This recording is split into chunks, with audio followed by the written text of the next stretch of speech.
Hiring day or hiring out refers to a practice that was common during the era of slavery in the United States. Enslaved people, who were considered property, could be hired out by their white slave owners to work for others.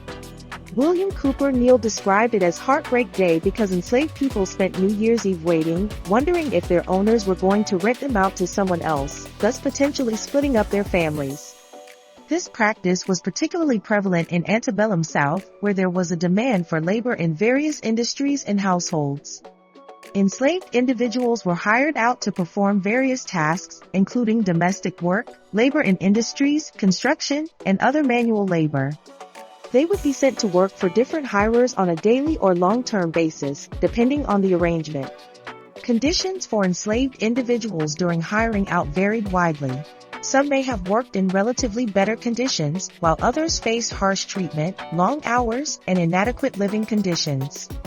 The practice of hiring out could lead to the separation of enslaved families. Family members might be sent to work for different hirers, and the uncertainty of their return created significant emotional distress. For slave owners, hiring out provided an additional source of income.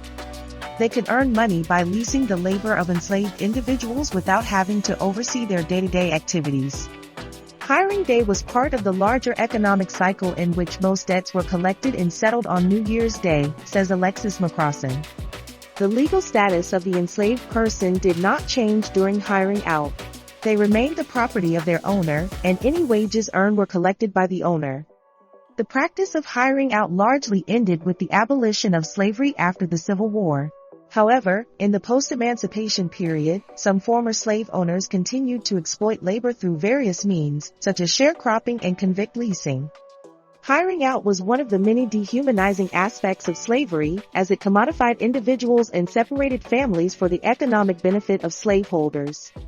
The practice underscores the systemic and institutional nature of slavery in the United States.